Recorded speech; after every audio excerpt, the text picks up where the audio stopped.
Welcome to the UCSF Sports Medicine Podcast, 6 to 8 weeks, Perspectives in Medicine.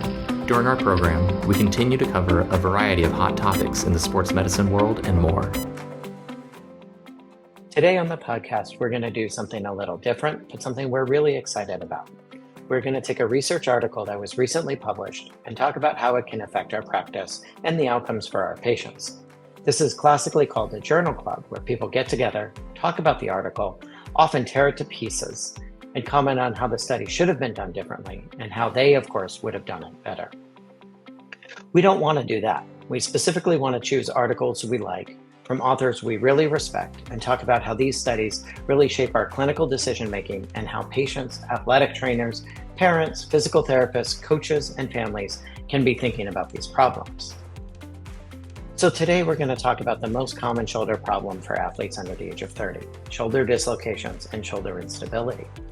Now, the challenge for these patients is when you have a shoulder dislocation, our typical shoulder surgery, a labral repair, works pretty well, but there's still anywhere from a 10 to 20% recurrence rate, meaning that after surgery, you still have a 1 in 10 to 1 in 5 chance to feel like your shoulder is going to either slip out of socket partially or have it actually slip entirely out of socket and potentially need another surgery. Now, that's better odds than if you've never had surgery, but it's still not great and not as great as if you've never had a dislocation. So as surgeons, we're always looking for ways to improve our outcomes from surgery. The paper that we talk about is one of those techniques, something called a Remplissage, which we are told in French means to tuck in. I don't know if that's true, but what it does is it adds in a repair to the back of the shoulder, and this can potentially improve outcomes in patients who undergo shoulder stabilization for shoulder dislocations.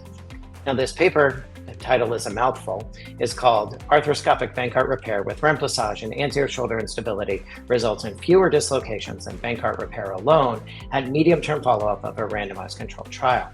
This is a paper from Peter McDonald's group out of Canada, and it's coming out soon in the American Journal of Sports Medicine, one of the top-rated sports medicine journals in the world. So listen along as Nirav and I discuss all things shoulder instability on this week's 6 to 8 weeks podcast. Welcome, Nirav, or welcome back. Hopefully you had a great trip in Italy. Before we get to the article, I wanted to talk a little bit about surgery for shoulder dislocations. For your adolescent and teen athletes, what are your indications for surgery? I think it's really evolved over the past 10, 15 years. I think early on, there was still a lot of data that said, look, if you're a first-time dislocator, or you're young, maybe you can treat that with physical therapy and kind of get them back to activity. But what we've found is that there's a very high rate of recurrent instability in this age group. So typically, if I have a patient who comes in who's an athlete, they've had a traumatic dislocation, which is very different from someone who says, I can kind of pop my shoulder in and out, or it goes out the front, the back, the side. If it is a true traumatic dislocation, then what I'll do is usually offer them surgery, going over the risks and benefits of it. But for collision athletes, particularly who are involved in higher level sports, I typically go down the route of repairing their labrum, which is typically involved. And for most first-time dislocators, they don't have much involvement of the socket where there's bone off, so you don't need to do an open procedure. But that's typically the route I go down. If it's someone who's a little bit less active, may not necessarily been a true traumatic dislocation, we'll try physical therapy, but I think more and more patients are wanting that stabilization and want to go down that surgical route just because they want to get back to sports a little bit quicker and it has a higher success rate.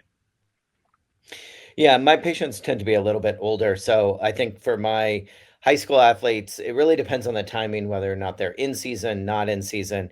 If they're in season, I'll usually do a trial of non-operative management, try to get them through the season. And then honestly, it depends on what the next season is. So if they're a football player, but their real sport is basketball, I'll try to get them through the basketball season and then talk about fixing them.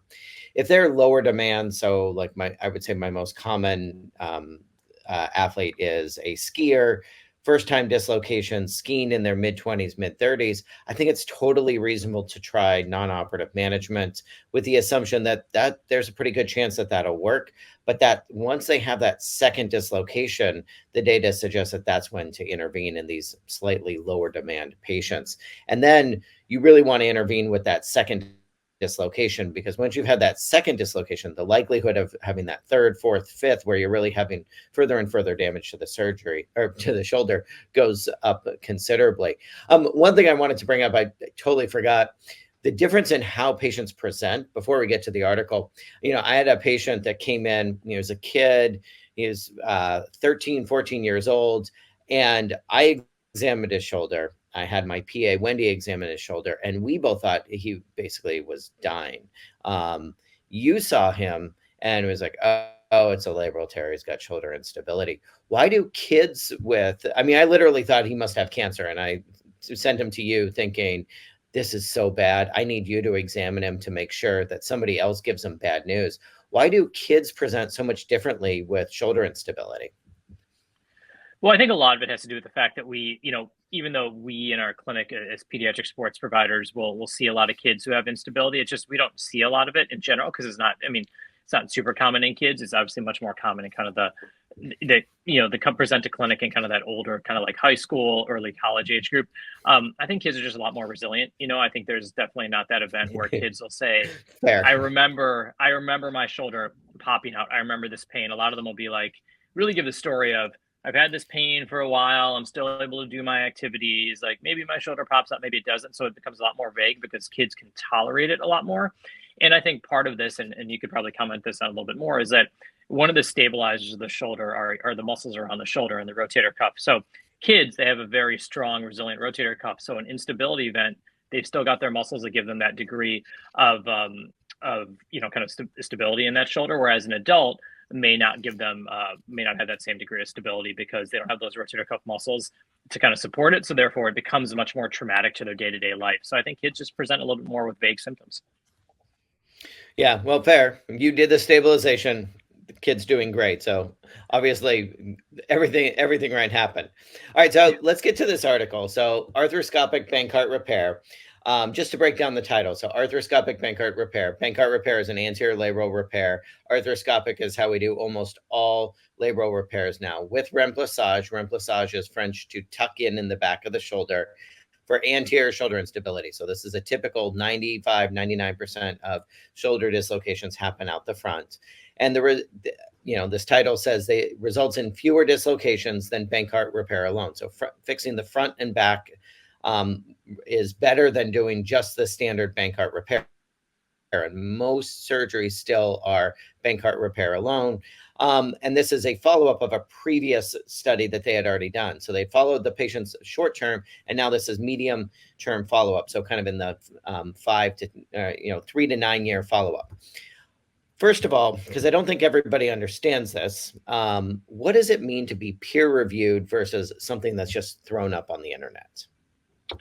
Yeah, I think it's important for people to understand that because, with, social media and the blogs and things like that, essentially, I could just put out and say, hey, when you get this, this is my research paper. There are 100 patients. They all do awesome.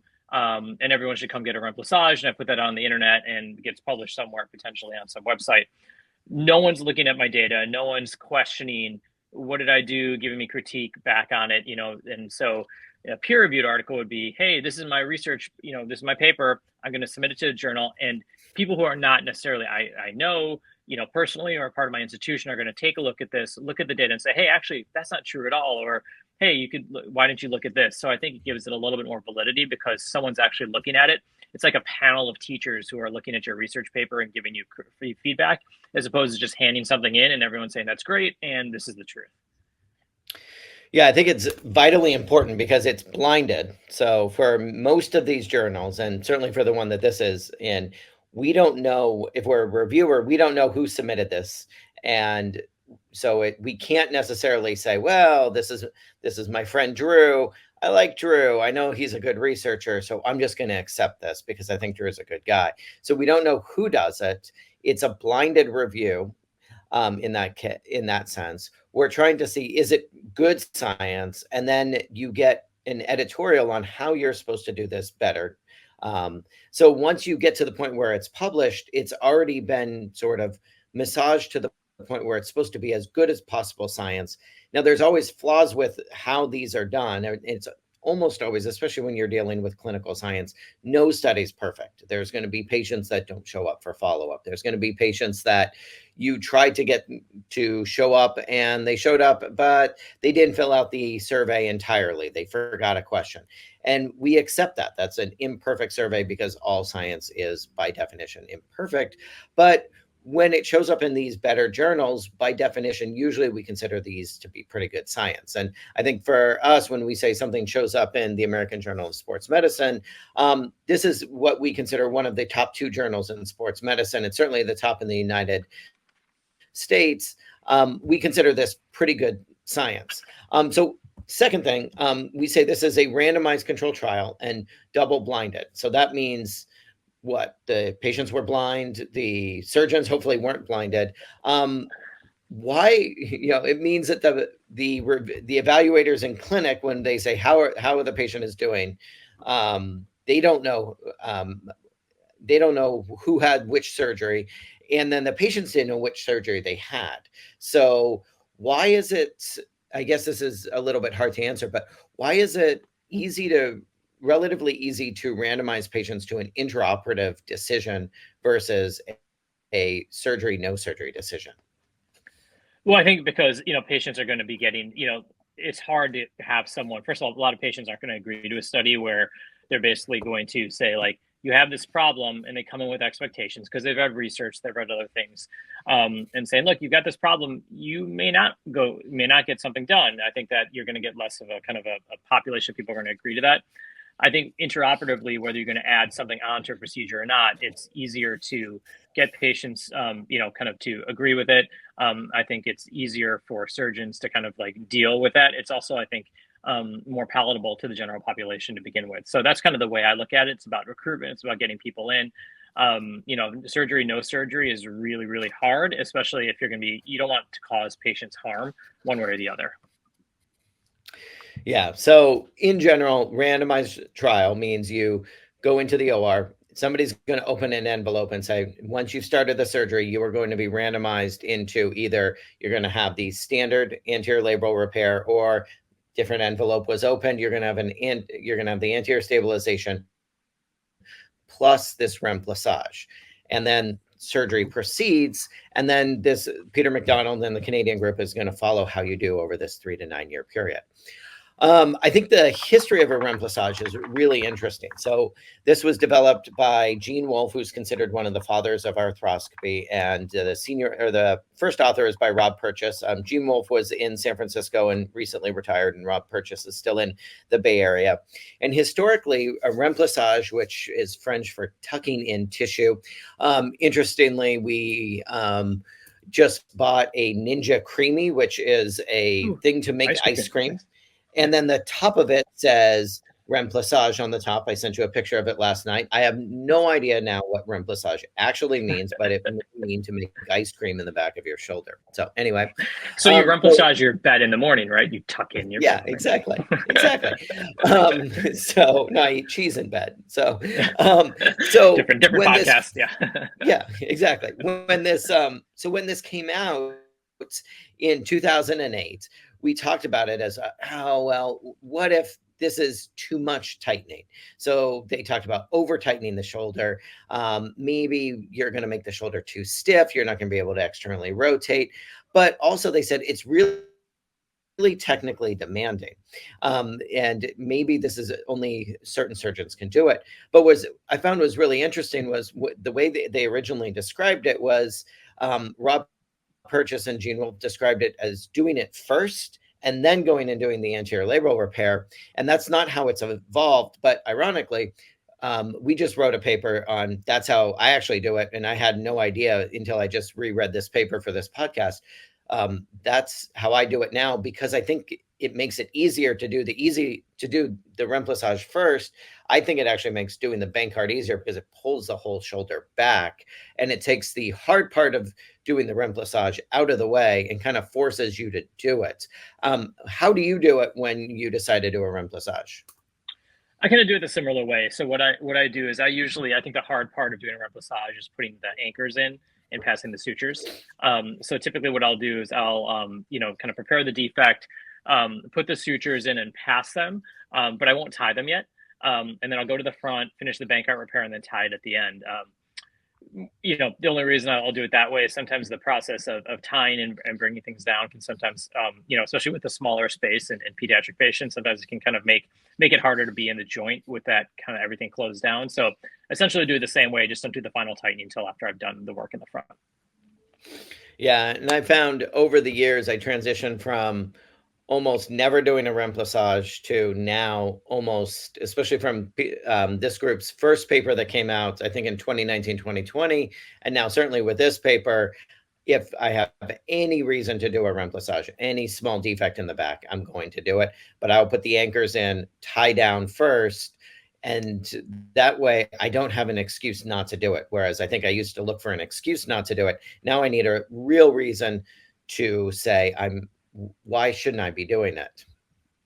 So when I look at this article, I thought, one, really well done article.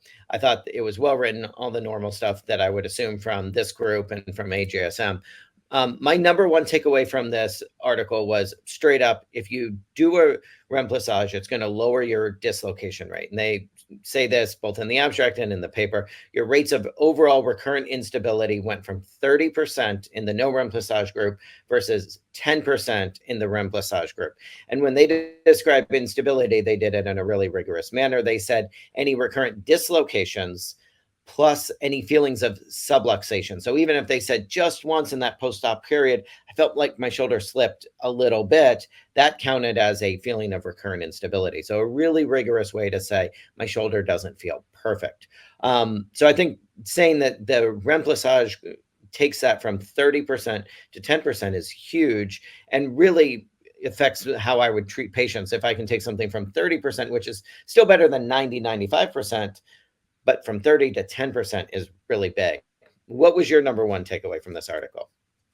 I think that's the same thing. I think it's the huge kind of decrease in recurrent instability. And I think in my population, I think the group that has the highest failure rates, I mean, some studies will, say if it's at 35, 40% failure rate with Bankart repairs, and kind of like pediatric and adolescent athletes, is that now we have a technique that can drastically decrease down that recurrence rate. And, I think the concern, well, I mean, people have two concerns. One is that it can be technically challenging, but I think we've all evolved in terms of our techniques to make that a little bit easier. And there was this risk of quote unquote stiffness, but I just haven't seen that. And part of it's probably my younger population. Yeah. So I think unless you have like no Hill-Sachs defect, and I think, I do have some pediatric patients who don't have that, I think there's really no downside to doing it. Adds a little bit of time on. You don't see that stiffness. So I think that really kind of justifies what I've been seeing in my clinical practice. Have you seen, Brian, stiffness in patients who get remplissage? I think it's, we worry about it, but I haven't heard anyone really have that clinically important, high stiffness rate. Yeah, I don't think I really see it in the end, but I do see it at the 3-month time point. So when I see patients back at 3 months, the patients that have a remplissage, they are definitely tighter than the patients that didn't have it. And their physical therapists notice it. But when they get to that 6-month time point, I think they've loosened up by that time point. And I think the reason is you are still tightening the posterior capsule, you're tightening the infraspinatus, and that's a muscle tendon unit. So the fact that you have that distensibility in the muscle part of the infraspinatus allows that to recover over time. So you do see it. Now, to be fair, I haven't really done this in somebody I would be really concerned about it. So a high level pitcher, and that would be the one patient population that I would say, maybe I would forego this. Consider maybe not doing this and give you a little bit more of a higher risk of recurrent instability, because if you are that tight in your posterior capsule, you're not going to be able to get that obligate external rotation. That being said, that would be a more nuanced conversation, and that would be something we would have to talk about. And really, with that patient, how good of a pitcher are you? Are you okay playing shortstop? What are your next career goals? What was the most surprising thing about the article for you? I think that just the degree to which they were able to kind of, this is more of a methodology issue. I think it's to get this, in part of this might be the Canadian system. I think is just that the ability to be able for them to be able to, randomize, double-blind control this many patients who, in kind of a surgery and have them kind of this degree of follow-up. I think that it's hard with these kind of like standardized surgical procedures that we hear a lot of for patients to agree to it. It's like trials that look at ACL surgery as well too. I think that it's to be able to get a large patient population, get this degree of data. So it was more of like in awe of what they did and their ability to do it with patients who are, who have more information and come in with more specific knowledge than it was necessarily the results. I mean, the 20% difference almost is pretty significant, and I think that's huge. And so those are kind of my two take homes: the degree of difference, and then just the ability to kind of perform this trial in the way that they did. Yeah, I think it is true. If you look at, I think some of the big studies that have come out of Canada recently that have really shaped our practice, Alan Getgood's studies on the lateral extra-articular tenodesis and ACLs, and then this study for shoulder instability, they really are shaping our practice in America and worldwide based on randomized controlled studies in Canada. I think we really need to look north and see how they set up those studies and how they do multi-center studies really well. I thought the other interesting thing that was interesting is that the difference between the Remplissage and no Remplissage and subluxations. So the idea of the subluxation is you feel your shoulder kind of slipping out, but it doesn't actually dislocate. And the patients that had the Remplissage didn't have that feeling. So it may be that you still have that dislocation event. So, okay, you go back to sports. If you were bound to have a traumatic event, you were still going to have that traumatic event. And maybe we never are able to prevent that, because if you go back to football, it's still a high-risk sport. But that feeling of instability, that like imperfect shoulder, maybe the Remplissage really prevents that feeling of that not perfect shoulder, that dynamic instability that your rotator cuff can't prevent, and that feeling of not quite feeling perfect. That might be something that the Remplissage can really protect against. And maybe that's something that we can explore a little bit more. I would have loved to see this article talk about return to play rates, which it didn't necessarily do, and say like quality of return to play, level of return to play, how did the athletes feel? But that's a different level of study. And I think that's often what patients ask, but it's so hard to quantify. Even when we say return to play, it's really challenging, because if you're a high school senior that has a surgery and then you go off to college, well, technically you didn't return to play at the same level, but you might be living your best life. Yeah, and I think a lot of the, the return to play, I agree. That's where some of the more nuanced questions come in. Is I'm a swimmer. What happens if you do a Remplissage? Or like you said, I'm a pitcher. And then, I also think with a lot of those return to play, kind of data, as we know, like how often, how good their patients are doing their physical therapy afterwards are really, really, important as well too. But yeah, I think, very rarely in ortho do you have a paper that this is this cut and dry. I think once again, it's going to help, help to kind of shape how we're treating shoulder instability, particularly in our higher level athletes as well too. So that was a great article. I think this is something we're going to explore a little bit more in our podcast moving forward, kind of looking at some of the great articles that are out there in orthopedics, and hopefully explain it to our audience and our patients as well too. So we hope you enjoyed this podcast and our prior podcasts in the past. You can check us out on pedsorthosimplecast.com, 6to8weekspodcast.com, Apple Podcasts, Amazon, Spotify, wherever you get your podcasts, and take a look at our episodes. We have a whole bunch of new episodes that are up on our website and on Apple Podcasts. We're re-going through some of our old podcasts as well too, so you can catch some of our highlights. And we look forward to hearing you. Give us some feedback, and as well, we now have a Twitter handle as well too, or X, at 6to8weekspodcast.com. Thanks for listening to the UCSF Sports Medicine Podcast, 6 to 8 Weeks, Perspectives in Medicine. What do you think of this topic? Connect with us now. In addition to finding our contact form, you'll also find our social media links and our entire 6 to 8 Weeks episode archive. Help us grow our listenership by liking, subscribing, and sharing everywhere. We're eager to hear from you, and we'll be sending you more great thought-provoking content in less than 6 to 8 weeks.